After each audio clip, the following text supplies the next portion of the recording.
He goes, that's what I want to talk to you about. He goes, the money you gave me, I worked really hard and I got a scholarship. I don't need your money anymore. People in America have loved a man they never really knew for 30 years. Jay Leno, a television icon, someone who lived two parallel lives unseen by anyone. He hid another world under the bright lights where gasoline, steel, and fire became his friends. Oh, okay. No one thought anything until all the pieces came together. This video will show you the whole truth about Jay Leno's two lives. Jay Leno was born in New Rochelle, New York, Angelo Leno was his father, and he was an Italian-American insurance salesman. Catherine Muir was his mother. She was kind and sensible, and she was from Scotland. Patrick, his brother, served in Vietnam and then became a lawyer. The family lived simply and put work above all else. When Jay was young, he had ties to the Massachusetts town of Andover. His patience grew as he lived in a small house, worked on cars in an old shed, and spent long afternoons doing so. Jay often took things apart to figure out how they worked. As he got older, he understood that making people laugh gave him the same kind of happiness. Jay went to Emerson College in Boston after high school. He decided to major in speech therapy and did so until He started the school's first comedy club in his room. During the day, he worked at a shop near school. He played in bars at night. That's where the two-shift beat started. In the 1970s, Boston's small comedy clubs did very well. Jay was a plumber by day and ran comedy shows at night. He once said, "By day I was covered in grease. By night I was surrounded by laughter." The two worlds were connected. They made him disciplined and strong. On March 23, 1973, Jay went to Los Angeles in search of better fortune. A lot of young actors and actresses were drawn to the city of movies and TV. He worked in a Burbank garage and did shows at the comedy shop at night. He worked hard and saved money even though his income barely covered his rent. Jay was asked to be on The Tonight Show with Johnny Carson after 4 years of playing in clubs. That March 23, 1977, was his first time on the national stage. Carson was laughing hard during his short, steady set, which caught her attention. Jay came back every week after that. By the late 1970s, Jay had been on a few smaller TV shows. He was in Holmes' Yo-Yo Fun with Dick and Jane, One Day at a Time, and Alice, and wrote for Good Times. He was in 2 movies in 1978, American Hot Wax and Silver Bears. Jay kept adding to his comedy stage. He started appearing on Late Night with David Letterman and other major TV shows a lot. His sense of humor was short, rhythmic, and based on real life. People knew him as a regular guy telling stories, not as a famous person. In the 1980s, Jay started taking over for Johnny Carson during short breaks. NBC was interested in him because he seemed calm and had no problems in the past. Producers liked how consistent he was never late, he never canceled shows, and he was always professional. After shows, Jay still spent a lot of time in his small Burbank garage. He bought old cars that were rusty, fixed them up by hand, and then sold them. It wasn't a hobby, it was a way to be patient and work hard. Jay was a regular on weekend comedy shows from 1985 to 1988. He once said, "Fixing a car is like writing a joke. You work on it until it runs." People knew his face because he was always there. By 1986, he had been named Carson's official replacement show. After that, NBC started to see how the viewers would react. Jay Leno moved on from small stages and nights that smelled like motor oil. He entered a time when he would no longer be a supporting body. He was about to be called by the lights of TV, but that chance was followed by a tough race where only focus and persistence could help him stay in the game. Seeing the Golden Knights on TV. Jay Leno took over as host of The Tonight Show from Johnny Carson on May 25, 1992. He took the stage when NBC was changing from one group to the next. From 1990 to 2000, the show, which played live every night at 11:35 p.m., was the most important place for American conversational comedy. Jay was under a lot of stress for the first 3 months. Carson's loyal fans didn't trust his replacement. An awful lot of newspapers at the time called it NBC's dangerous test. Jay didn't answer. Instead, he focused on steady tapings and slowly won over viewers with his friendly tone, steady pace, and humor that came from real life. He worked about 18 hours every day. The mornings were for meetings about the show, the afternoons were for reading the script, the evenings were for taping, and the nights were for performing at clubs in Los Angeles. At the funeral for his father in 1994, Jay said, "You know, it really is lonely at the top. You have no idea, but we'll fight the good fight, Pop." These words showed how lonely it can be successful. By 1995, the show had gotten the most viewers it ever had. Every night more than 5 million people watched The Tonight Show with Jay Leno, which was more than David Letterman's Late Show. NBC said that advertising income was more than 30% higher than in previous years, which made Jay the network's most important person. Jay had a busy touring routine outside of TV. He did about 150 shows a year all over the United States, from small stages in Las Vegas to large university auditoriums. Someone once told him, "If I'm off stage for a few days, I start to miss the smell of the audience." Each trip had a strict schedule that didn't allow for any downtime. The Tonight Show was at its best in the late 1990s. Over 22 million people watched the special episode of Cheers' last season in 1993. Nearly 12 million people watched the show's 10th anniversary in 2002. NBC thought that the weekly gains were more than $30 million. On the job inside the studio, Jay kept working like a master. After the funeral for his mother in 1993, he only took 2 days off. Jay said, "I work, I sleep, and then I work again. That's all." In 2000, NBC started talking about long-term plans for who would take over the show after him. He will be replaced by Conan O'Brien, who was chosen and will take over after 2009. The news came out 8 years early to avoid trouble within the country. Jay agreed with the decision and said briefly at the press conference, "Every show needs a next chapter." After 17 years, Jay presented his last episode on May 29, 2009. "It was always with me when I came.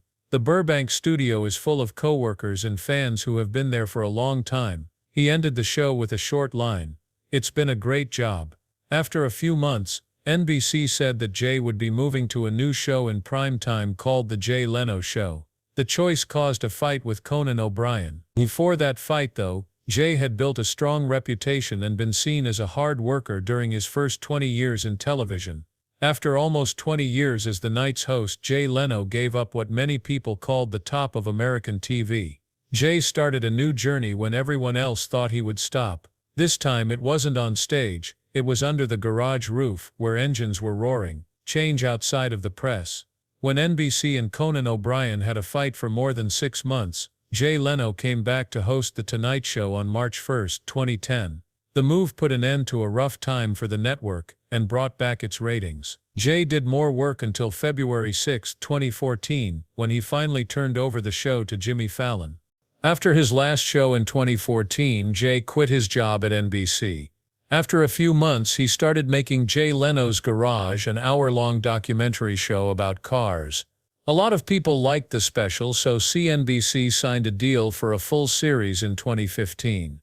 Jay Leno's Garage had 7 seasons, running non-stop from 2010 to 2022. Guests like Elon Musk, President Joe Biden, and Jerry Seinfeld were interviewed, and their cars were tested at Jay's private garage in Burbank, where episodes were shot. Jay often said on the show, "Cars are the only thing that make me quiet. Everything stops when the engine starts." He took that idea as his personal faith. It showed not only how passionate he was, but also how he liked to get away from the noise of show business. The cars that Jay has are a rare mechanical gem. He has more than 180 cars and 160 motorbikes worth more than $50 million at Big Dog Garage. One is a 1994 McLaren F1 that is worth more than $20 million. 2 are double steam cars that Howard Hughes used to own, and one is a 1909 Baker Electric that Jay gave to his wife. Besides that, he is the only person who owns 3 1963 Chrysler turbine cars that still work. Every car in the collection is restored by hand, has scientific records kept on it, and Jay personally test drives each one. A lot of newspapers have called his garage a private museum where memories and technology live together. Jay writes the motor mouthpiece for Popular Mechanics in addition to working as a TV host. His articles are mostly about mechanics who fix up steam engines, try hybrid cars, and build jet-powered cars. His writing style is simple and straightforward, based on knowledge and technical accuracy. Jay still plays about 150 stand-up comedy shows a year all over the United States. He does shows every week. Many people are surprised by his busy schedule, but it's nothing new for him. "I still do it. Day fix cars, night do other things. That's what makes me smart." For their private lives, Jay and his wife Mavis Leno are known to be very private. They've been married since 1980 but have never had kids.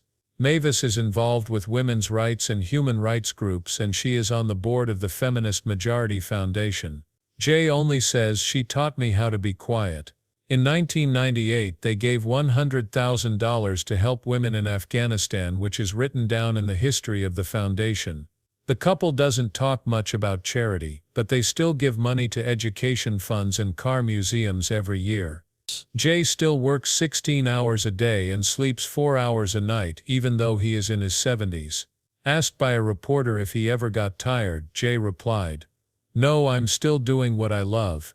If I stop, I'll rust like an engine that never runs." The hardest parts of his job came when he was famous and at the top of his game. Many accidents and emotional problems took Jay Leno off the path he was used to. He did not take a step back. Instead, he decided to come back with the same determination that had helped him get through the hard years of the past 50 years. As he worked in his shop in November 2022 to fix a 1907 white steam car, a small spark lit in the fuel chamber. On his face, hands and chest, Jay Leno got second and third-degree burns that were very bad. He was taken right away to the Grossman Burn Center in West Hills, where he got 10 days of urgent care that included several skin grafts. Pictures of his bound face were shown all over the news. Jay didn't say anything as his health got better. In a short interview he said, "My face was on fire." That one line said it all about how bad the accident was. Doctors stated that his quick recovery was due to his strong health and unwavering determination. In January 2023, just 2 months later, Jay was in another crash while riding an old motorbike. He lost his balance because of a wire that was stretched across the road and broke his shoulder and 2 ribs. He wouldn't cancel his shows while he was still at the same hospital, telling reporters, "I cracked a few parts, but the laughter's still intact." By the middle of 2022, when asked about the string of accidents, Jay simply said, "I grew up in a garage. Accidents are normal." Within 3 weeks, he was back on stage performing in Las Vegas in front of more than 2,000 people. No one could tell that he had cosmetic surgery on his face. Early in 2024, Jay was in another accident in Pennsylvania while making a movie about a car test. He hurt his face and broke his wrist when he slipped down an 18-meter hill. In a later conversation he said, "Feeling good. As long as I can work, I'm alive." His sarcastic answer was right on the mark. Fans were scared, but Jay never stopped working. A week later he went to a California show of old cars with his arm still wrapped. A close friend or coworker remembered that Jay's first words after the fall were, "Is the car okay?" And then he called for help. Along with these risks at work, 2024 was also a major changing point in my personal life. Mavis Leno, his wife, was told she was losing her memory over time. The couple, who usually keep things to themselves, had to put the information in Los Angeles court papers. The court finally gave Jay legal control over her finances and health care on April 1, 2024. In his file, he made it clear that he wanted to make sure that all decisions about care were made with love and safety in mind. Jay told the press that 2 people who love each other care for each other when the other person can't. Mavis doesn't always recognize her husband, according to his lawyer. In her doctor's report, it said that she had severe dementia and needed full-time care. Still, Jay kept taking her to small public events because he knew that having daily habits helped her feel stable. By early summer 2024, Jay had been on Jay Leno's Garage again in a new show. He showed off a repaired vintage electric car while wearing a leather jacket and his famous smile. Later that year, when the news brought up his string of crashes again, Jay gave a short answer, "I don't think I've had any trouble. I just fix cars and sometimes the cars fight back." This was the kind of wry humor that had made him famous for decades. Doctors told us that he fully recovered. His skin got better, his bones got better quickly, and his spirit stayed strong. Even though things seemed to slow down after those hard years, Jay Leno kept his old pace. But when 2025 started, the story wasn't about sticking with it. The story was about how a man keeps his passion and mission alive after time has passed him by. After a rough few years, Jay Leno turned 75 in 2002. Even after 2 years of healing and emotional change, he still kept up his usual rhythm. His tour began in Florida in February and included stops in Connecticut, New Jersey, Nevada, and California until the end of the year. There were almost 170 acts in all. The places stayed full. A lot of people came just to see the man who had lived through 3 big accidents. Jay just showed up with no special effects or dramatic lighting. He walked the same way at the start of every show. Jay Leno's garage continued to do well online. He changed the mic on stage and said, "I just finished fixing a car and it didn't blow up." The 2025 films were mostly about new technologies and electric cars. Jay said with a smile, "I don't buy them all. I just keep the ones that make me happy." This was in a test drive clip for the Cadillac Celestiq. His tone was steady and cool, but it still had his trademark wit. The Ford GT Hybrid was shown in another episode, and Jay tried it on the Burbank track. He talked about the handling, throttle response, and engine sound in great depth, without making things up or trying to sell something. A lot of people commented on the movie with the same idea. He's not old, he's just going on. Amazingly, Jay's health stayed very good. He still got up early, slept 4 hours a night, and drank cold water instead of coffee. Don't drink, smoke, or eat sugar. His personal doctor once told him, "He's the only patient I know who never takes a day off." Jay used that line as a joke on stage. It was thought that he was worth about $450 million, and that his collection of cars was worth about 10 to 15% of that. Big Dog Garage in Burbank was his home workshop and main place to store things. A small group of workers worked with him there most days to fix up old cars one by one. When huge wildfires hit Los Angeles in January 2025, Jay and some friends offered to drive his old fire truck to bring food and water to relief teams. He didn't accept awards or go to events very often. Jay told the media, "I don't like standing in front of a camera to get a trophy. I like standing in a garage doorway and watching smoke rise from the exhaust."